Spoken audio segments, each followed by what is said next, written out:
Seriously, this was one of the most disappointing returns that I've ever seen. I really don't care for Fahkumram to return to Tekken 8, nor did I care for him in Tekken 7. Apparently, he had a really interesting story, but in the story mode for Tekken 7, it didn't really show it as much.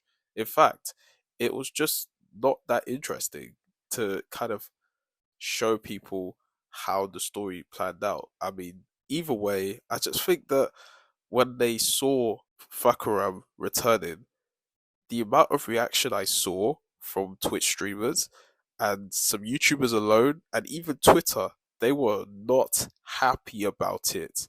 Literally, so many of them were so annoyed by it that even MYK and RMP made a video on it as well, and literally their reaction was hilarious. This was literally me right there when I saw him return.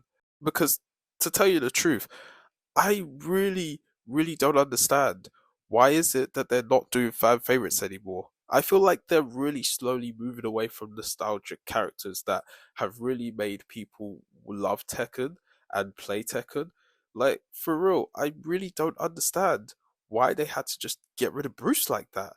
Literally, anyone but Fahkumram to return to the character that it hasn't been seen for a while would have been better. I mean, you've done it for Raven, right? So why not Bruce Irvin? Bruce Irvin is literally people's fan favorites. They really wanted him to return, and now they're going to reminisce of him and wish that he returned. And they'll probably go back to Tekken 6 or Tekken Tag Tournament 2 to basically play Bruce because of how much they miss him. Honestly, with Tekken 2, sorry, with Tekken Season 2, they basically have done so much things that made the fans not return to the game as much. I mean, don't even get me started on the Pac-Man stage because goodness gracious, what the hell was that? This is the most pixelated, trippy thing I've ever seen. Honestly, if you play Tekken 8 and you were high, it would suck to see it if you were high. Honestly, it would be the worst thing ever. I would be tripping off my mind thinking what kind of cube I'm seeing right now, and it's some sort of Rubik's cube in a different dimension, like we're in space or something. But to tell you the truth, the only person that I was interested in was Anna Williams. Her return and her character design was pretty decent. I don't mind it.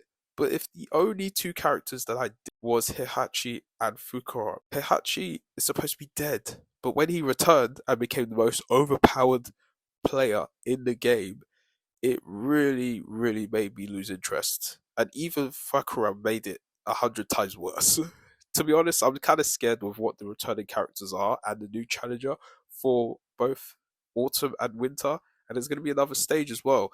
I'm really not interested to see who the new challenger is. I really don't care. Because to be honest with you, they've killed the game already. And I will break down some bits that they have done wrong in Tekken, but my god, man, I'm so glad I moved on to Fatal Fury City of the Walls because at least they listen to their fans. Meanwhile, Tekken, not so much. And keep in mind, this is 30 years of Tekken, by the way. So if you're going to do a 30th anniversary, why not do a stage where you remake some of the stages from Tekken 1 or from Tekken 2 and bring it back into the game? Like you did for Tekken 7, where a Tekken 4 stage in a beach with really nice, beautiful music, by the way. Kitsu is one of my favorite songs ever.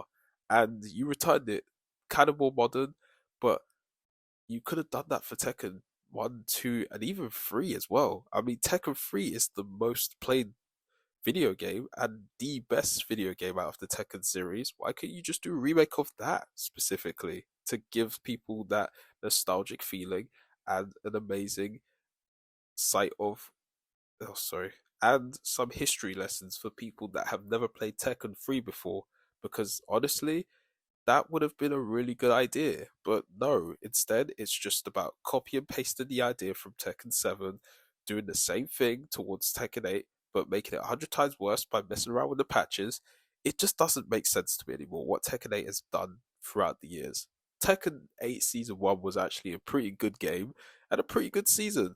I actually enjoyed that season. But to tell you the truth, ever since this has been moving on up with the patches, with the gameplay elements, and a few of the things that they have done with the characters, why do I even bother sometimes? It's literally making people fade away to not liking this game anymore.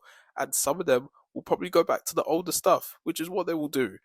But honestly, if they don't get their act together in the next Tekken, which I really hope they do, the game might actually die if they don't get their acts together with some of the things that they need to do. It's literally like they don't really care for what the fans want to see in the game. I don't think they're listening.